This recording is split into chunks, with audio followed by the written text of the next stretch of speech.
بسم الله الرحمن الرحيم لقد كان لكم في رسول الله أسوة حسنة لمن كان يرجو الله واليوم الآخر وذكر الله كثيرا وقال الله سبحانه وتعالى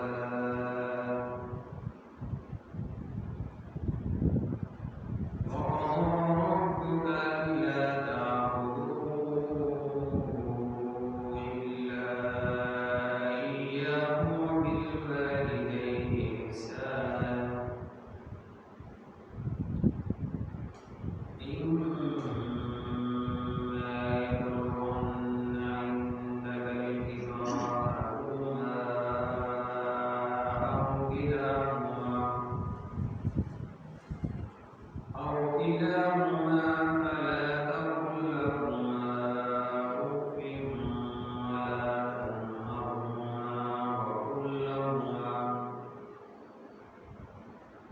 ولا تنهرهما وقل لهما قولا كريما واخفض لهما جناح الذل من الرحمة وقل رب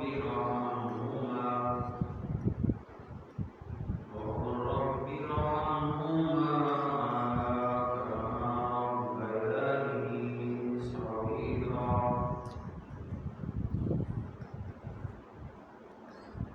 ربكم أعلم بما في نفوسكم إن تكونوا صالحين فإنه كان للأوابين غفورا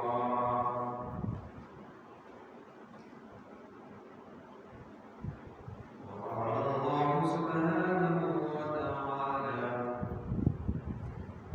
ووصينا الإنسان بوالديه وقال النبي صلى الله عليه وسلم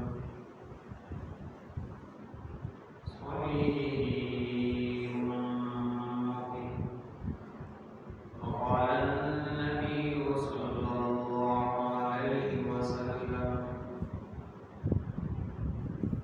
أنت ومالك لأبيك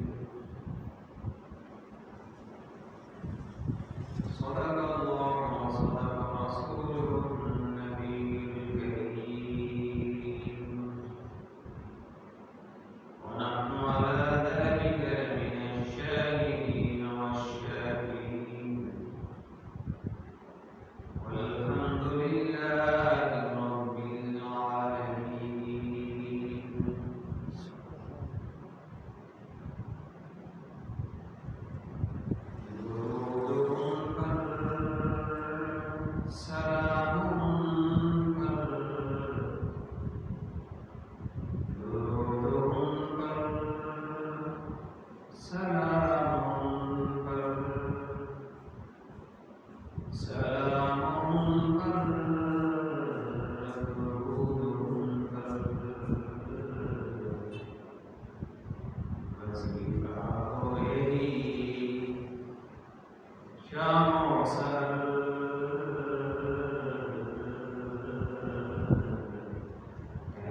صاحبۃ المبارک کا عنوان سیرت النبی صلی اللہ علیہ وسلم کی مبارک روشنی میں ادائے حقوق والدین کو بیان کرنا ہے۔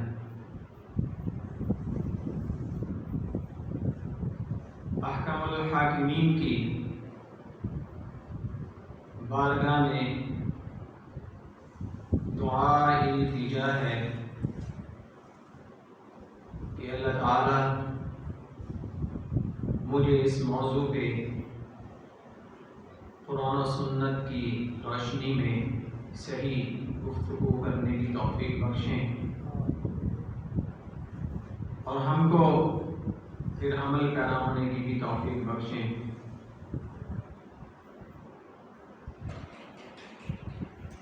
میں نے آپ حضرات کے سامنے اللہ تعالیٰ کی لازم کتاب سردار کتاب جو امام الانبیاء امام الرسل سیدنا مولانا حضرت محمد رسول اللہ صلی اللہ علیہ وسلم کے اوپر اللہ تعالی نے نازل فرمائی۔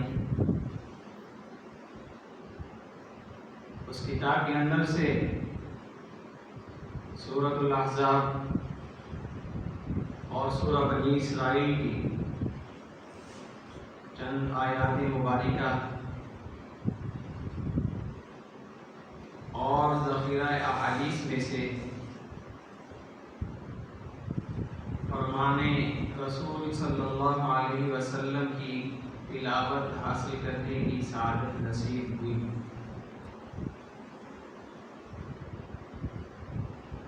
اللہ تعالی نے اپنی لازم کتاب کے اندر فرمایا لقد كان لكم في رسول الله أسوة حسنة کہ اے لوگوں تمہارے لیے اللہ کے رسول صلی اللہ علیہ وسلم کی مبارک زندگی کے اندر بہترین نمونہ موجود ہے۔ نبی کریم صلی اللہ علیہ وسلم کی مبارک زندگی تم سب کے لیے مشعل راہ ہے۔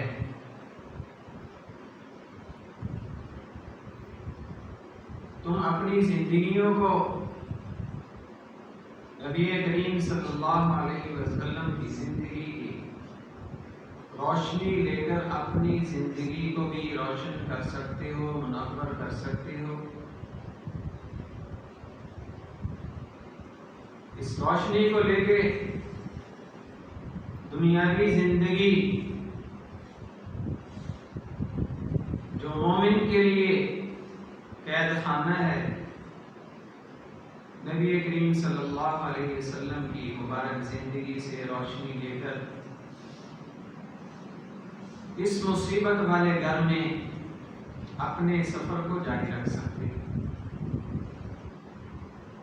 نبی کریم صلی اللہ علیہ وسلم کا پاک ارشاد ہے الدنیا سجن المومن، کہ یہ جو دنیا ہے اور دنیا کی زندگی ہے یہ ایمان والوں کے لیے قید خانہ ہے۔ جس طرح ایک پنچھی پرندہ اس کو اگر پنجرے کے اندر قید کر دیا جائے اور طرح طرح کی اس کے سامنے چیزیں رکھی جائیں، ٹھنڈی ہواؤں میں اس کے پنجرے کو رکھا جائے، لیکن اس زندگی کے اندر وہ پرندہ کبھی خوش نہیں رہ سکتا۔ کیوں؟ اس لیے کہ اس پرندے کی جو بناوٹ ہے، جو اس کا رہن سہن ہے وہ پنجرے کے اندر رہنے کے لیے نہیں ہے۔ اس پنجرے کے اندر تمام سہولیات موجود ہیں لیکن اس کی آزادی موجود نہیں ہے، اپنی مرضی سے کہیں آ جا سکتا نہیں ہے۔ اسی طرح اہل ایمان اس دنیاوی زندگی کے اندر ان کے لیے بھی یہ قید خانہ ہے، اور فرمایا کہ وجنت الکافر، اور یہ دنیا اور دنیا کی جو زندگی ہے یہ کافروں کے لیے جنت ہے۔ اللہ تعالیٰ نے انسان کو پیدا فرمایا، دوسری مخلوقات کو پیدا فرمایا، پھر ان کو بے یار و مددگار نہیں چھوڑا گیا، سبھی کے لیے خوراک کا انتظام فرمایا، سبھی کے لیے رہنوں کو ٹھکانے بنائے، سبھی کے لیے انتظامات کیے پانی ہوا کے، اور پھر انسان کے سر پہ دستار فضیلت رکھ دی گئی، اس کو لباس بھی طرح طرح کا دے دیا گیا، پاؤں میں جوتا بھی رکھ دیا گیا تاکہ اس کے پاؤں زمین پر نہ لگے، سر کو ڈھانپنے کے لیے پگڑی رکھ دی گئی، کھانے کے لیے طرح طرح کی نعمتیں دے دی گئیں، رہنے کے لیے مکانات دے دیے گئے، جس کو اللہ پاک نے سورۃ الرحمن میں اس طرح بیان فرمایا کہ فَبِأَيِّ آلَاءِ رَبِّكُمَا تُكَذِّبَانِ، کہ تم اپنے پروردگار کی کون کون سی نعمتوں کو جھٹلاؤ۔ نعمتیں ہی ایسی ہیں، بے شمار ہیں۔ تو انسان کو پیدا فرمانے کے بعد اس کے رہنے کا، اس کی روزی کا، اس کی زندگی کا ذمہ بھی اللہ تعالیٰ نے خود لے لیا۔ فرمایا کہ ان اللہ هو الرزاق ذو القوة المتین، سبھی کو رزق دینے والی ذات کون سی ذات ہے؟ اللہ کی ذات ہے۔ اسی نے اپنے آخری رسول امام الرسول امام الانبیاء حضرت محمد رسول اللہ صلی اللہ علیہ وسلم کو بھیجا، مبعوث فرمایا، اور قیامت کی صبح تک پھر انسانیت کی ہدایت کے لیے، رہنمائی کے لیے اپنی مقدس کتاب یعنی قرآن کریم کی عطا فرمائی۔ تو فرمایا وَقَضَىٰ رَبُّكَ أَلَّا تَعْبُدُوا إِلَّا إِيَّاهُ، یہ اللہ تعالیٰ نے، آپ کے رب نے یہ فیصلہ دے دیا ہے، اس بات کا اللہ تعبدوا الا اياه،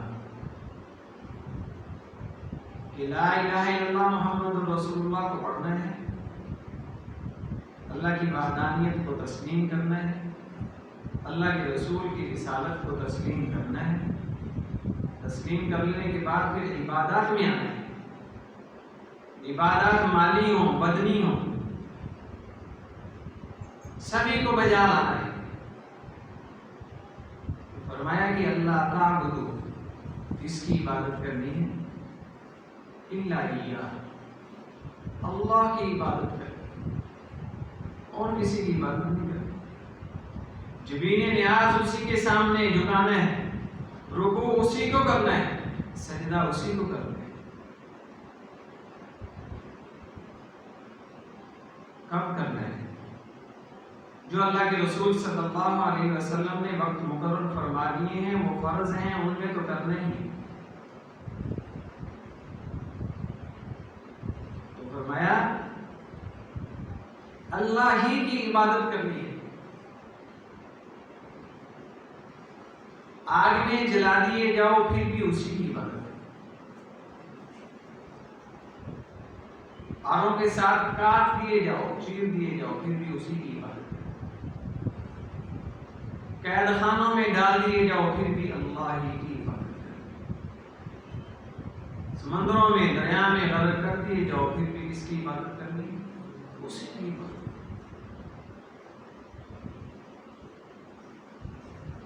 اسی کے علاوہ کسی کی عبادت نہیں کرنی۔ اور ساتھ ہی فرما دیا وَبِالْوَالِدَيْنِ إِحْسَانًا، اور والدین کے ساتھ حسن و سلوک سے پیش آنا ہے، والدین کے ساتھ حسن و سلوک کرنا ہے۔ فرمایا کہ اِمَّا يَبْلُغَنَّ عِندَكَ الْكِبَرَ أَحَدُهُمَا، اگر والدین میں سے دونوں میں سے ایک آپ کے پاس موجود ہے، ایک اللہ کو پیارا ہو گیا ہے، او کلاہما، یا دونوں موجود ہیں، تو ان کی خدمت کو بجا لانا ہے۔ فلا تقل لهما اف، اتنا احترام ان کا کرنا ہے کہ ان کے سامنے اونچی آواز سے بولنا تو درکنار، ان کے سامنے اف بھی نہیں کرنا۔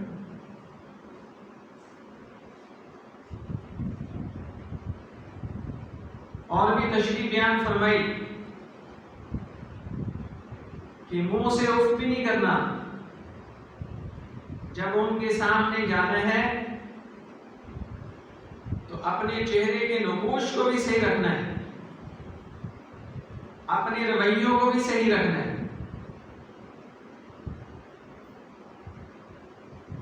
ان کے ساتھ جب بات کرنی ہے نہایت احترام کے ساتھ کرنی ہے، ان کے سامنے اونچی بات نہیں کرنی، اگر الفاظ استعمال نہیں کرنے یہ بھی نہیں کہنا اف، یہ بھی کہنا، اور ان کے سامنے جا کے اپنے چہرے کے نقوش بھی ٹھیک رکھنے، الفاظ سے پہلے انسان کا جو لب و لہجہ ہے اس کا اثر سامنے والے پہ ہوتا ہے۔ جو ماہرین ہیں لسانیات کے، لسانیات کا بھی علم ہے، مدارس کے اندر آج بھی الحمدللہ یہ پڑھایا جاتا ہے، صدیوں سے لکھی گئی کتابیں ہیں۔ کیوں پڑھایا جاتا ہے؟ قرآن پاک کو سمجھنے کے لیے، احادیث مبارکہ کو سمجھنے کے لیے، کیونکہ اس مقدس کتاب میں سفر کرنا ہے، آگے سفر کرنا ہے۔ انسانوں نے ایک صدی یا کم و بیش آدھی صدی اور لگ جائے گی ساتھ کسی انسان کے ساتھ، پھر اس نے بھی واپس چلے جانا ہے، تو اس مقدس کتاب نے آگے سفر کرنا ہے۔ نبی کریم صلی اللہ علیہ وسلم کے فرامین نے بھی اس کے ساتھ ساتھ آگے سفر کرنا ہے۔ فرمایا کہ وما ينطق عن الهوى ان هو الا وحی یوحی، نبی کریم صلی اللہ علیہ وسلم جب بھی فرماتے ہیں اپنی طرف سے نہیں فرماتے، اللہ کی طرف سے فرماتے ہیں۔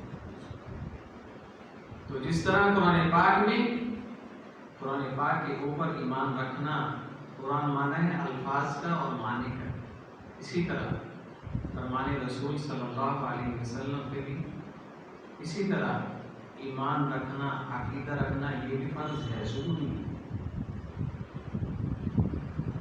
تو فرمایا کہ فلا تقل لهما اف، ماں باپ کے سامنے اف بھی نہیں کہنا، رویوں کو صحیح رکھنا ہے، لب و لہجوں کو صحیح رکھنا ہے۔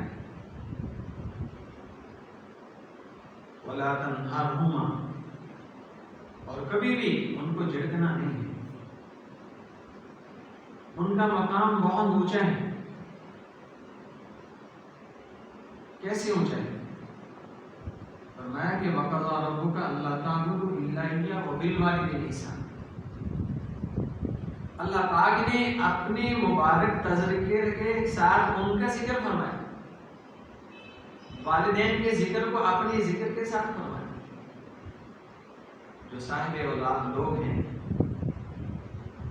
اگر اسی پہ شکر کرنا چاہیں تو وہ شکر ادا کر ہی نہیں سکتے، ایسی زبان ہے ہی نہیں جو اللہ کا شکر ادا کر دے اور یہ سمجھ لیا جائے کہ شکر ادا ہو گیا، کبھی بھی نہیں۔ کیوں؟ اس لیے کہ جو لوگ صاحب اولاد ہیں یعنی والدین ہیں بچوں کی، ان کا ذکر اللہ پاک نے اپنے ذکر کے ساتھ کرنا ہے۔ اللہ تعبدوا الا اياه وبالوالدین احسانا۔ تو اس لیے یہاں ہمیں یہ بھی دعائیں مانگنی چاہیے کہ ہمارے وہ بھائی جن کو ابھی تک اولاد نصیب نہیں ہوئی، اللہ پاک ان کو بھی اولاد نصیب اللہ سے نوازے۔ فرمایا کہ وَلَا تَنْهَرْهُمَا، کہ والدین کو جھڑکنا بھی نہیں ہے۔ وَقُلْ لَهُمَا قَوْلًا كَرِيمًا، جب بھی ان سے بات کرنی ہے اچھی بات کریں، اچھی بات کریں، قولاً کریما، بہتر بات کریں، جب بھی کریں، جہاں بھی کریں، جیسے بھی کریں۔ وَقُلْ لَهُمَا قَوْلًا كَرِيمًا، اچھی بات کریں۔ اور فرمایا کہ وَقْفِزْ لَهُمَا، اور ماں باپ کے لیے آپ لوگوں نے جو اولاد ہیں انہوں نے ماں باپ کے لیے جھکا دینا ہے، جناح الذل، اپنے بازوں کو ان کے لیے جھکانا ہے۔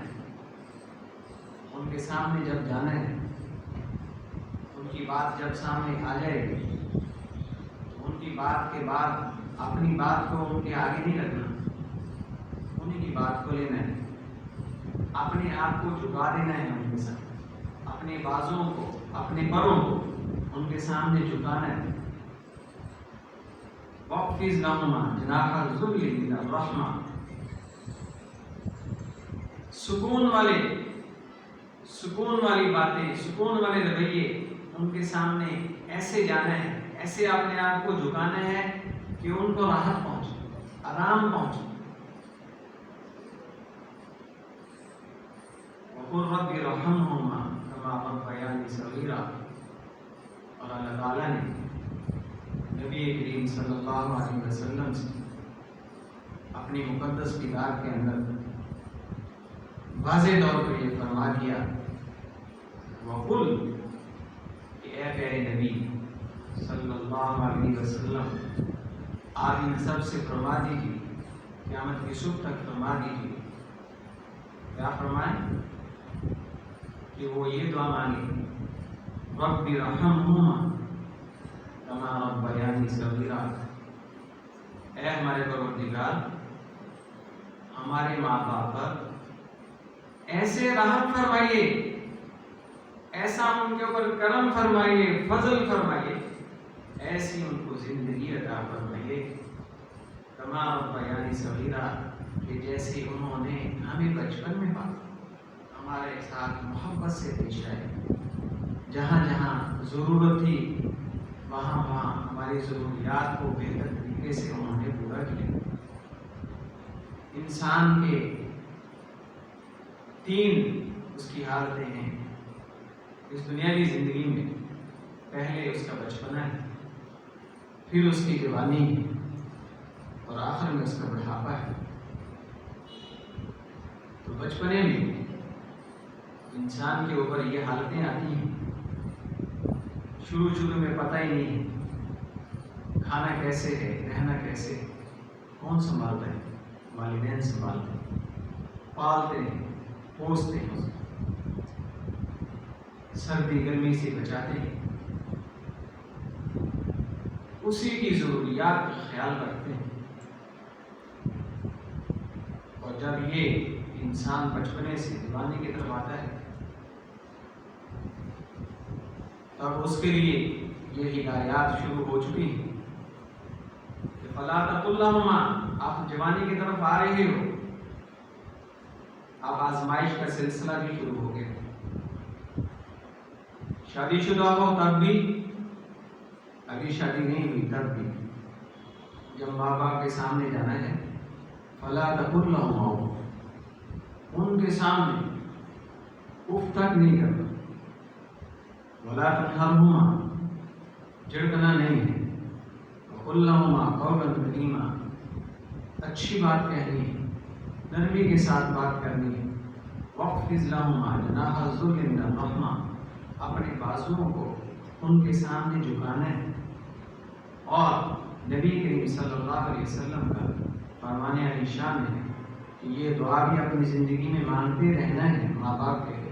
رب ارحمہما کما ربیانی صغیرا، اے ہمارے پروردگار آپ ہمارے ماں باپ پہ ایسے ہی رحم فرمائیے جیسے انہوں نے ہمارے اوپر بچپنے میں ہمارے ساتھ رحم والا شفقت والا معاملہ فرمائے.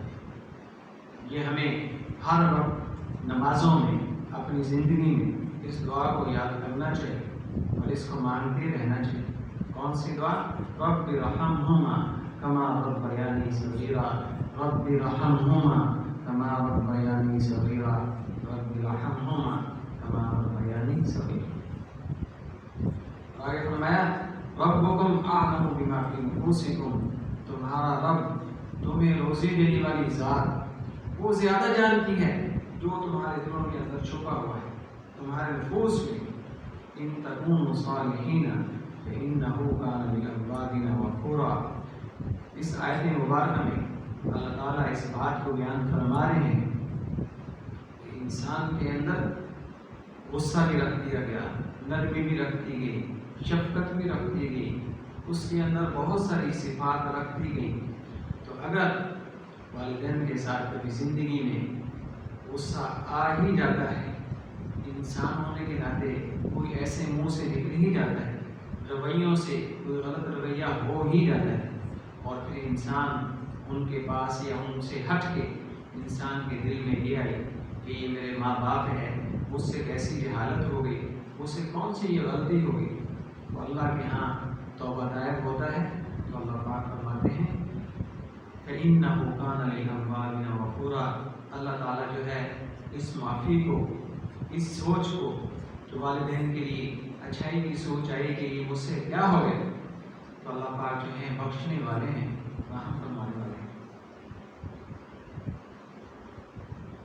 بعض اوقات انسان سے کبھی ایسا ہو جاتا ہے، انسان ہونے کے ناطے تو انسان کو چاہیے کہ والدین کے پاس جا کے یا سیدھے سیدھے الفاظ میں کہ ابا جی مجھ سے یہ ہوا معافی چاہتا ہوں، یا والدہ سے کہ ماں جی مجھ سے یہ غلطی ہوئی معافی چاہتا ہوں، یا ویسے ہی اپنے رویے سے ان کی خدمت کے ذریعے ان کو پتہ چل جائے گا کہ یہ ہمارا بچہ ہے. کیونکہ بچپنے سے لے کے آخر تک والدین کو اپنے بچوں کا پتہ ہوتا ہے، ان کی نفسیات کا پتہ ہوتا ہے کہ اب اس سے غلطی ہوئی، آپ اس غلطی کی تلافی کے لیے ہمارے پاس آیا.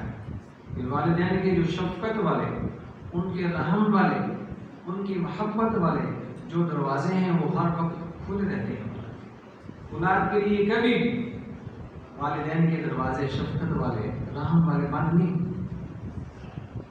تو اولاد سے غلطی ہو جائے تو غلطی کی تلافی یہی ہے کہ الفاظ سے، اپنے رویوں سے آدمی اپنی والدین سے معافی طلبگار ہو، خواستگار ہو، معافی چاہے. تو جب ایسا کرے گا تو والدین کی جو دعا ہے وہ اپنی اولاد کے لیے رحمت ہے، نفع دینے والی بارش ہے. کہ جن لوگوں نے اپنی زندگیوں کے اندر، ہم نے دیکھا اپنے والدین کے ساتھ اس نے سلوک کیا، ان کی خدمتیں کی، تو اللہ پاک نے دنیاوی زندگی میں ان کو مال بھی دیا، بچے بھی دیے، اور ان کی زندگیوں کو بہت اچھا کیا. کن لوگوں کو؟ جنہوں نے اپنی زندگی کے اندر اپنے والدین کے ساتھ اچھے رویے کیے، حسن و سلوک کیا اور ان کی خدمتیں کی. تو اللہ تعالیٰ نے دنیاوی زندگی میں ہی ان کو رنگ لیا. اور یہ بات بھی مفسرین کرام فرماتے ہیں کہ انسان اس دنیاوی زندگی میں اپنا وقت گزار کے جب اگلی منزل میں جائے گا، قبر والی منزل میں جائے گا، اور وہاں سے پھر حشر والی منزلیں، کیونکہ ابھی انسان کی بہت زیادہ منزلیں باقی ہیں، تو انسان کا حساب کتاب وہاں ہوگا. لیکن جس بدبخت نے، جس بدقسمت انسان نے اپنی دنیاوی زندگی کے اندر اپنے والدین کو یا والدین میں سے والد کو یا والدہ کو تنگ کیا، ان کو ستایا، ان کو تکلیفیں دی، ان کے سامنے برے رویوں سے پیش آیا، تو مفسرین کرام فرماتے ہیں کہ اللہ تعالیٰ اور اللہ کے رسول صلی اللہ علیہ وسلم کی تعلیمات سے پتہ چلتا ہے اور تعلیمات سامنے ہیں کہ اس بدبخت کو اس دنیاوی زندگی میں ہی اللہ سزا دے جو والدین کا نافرمان ہو۔ تو اس لیے فرمایا کہ والدین کے لیے آدمی جتنا ہو سکے ان کی خدمت کو بجا لاتا رہے۔ حضرت ابو امامہ صحابی رسول ہیں رضی اللہ عنہ فرماتے ہیں ایک شخص نے حضور صلی اللہ علیہ وسلم خدمت میں آ کر کے دریافت کیا کہ اے اللہ کے رسول صلی اللہ علیہ وسلم ما حق الوالدین، یا رسول اللہ صلی اللہ علیہ وسلم ہمیں بتلائیے، فرمائیے کہ ہمارے اوپر ہمارے والدین کے کیا حق حقوق ہیں۔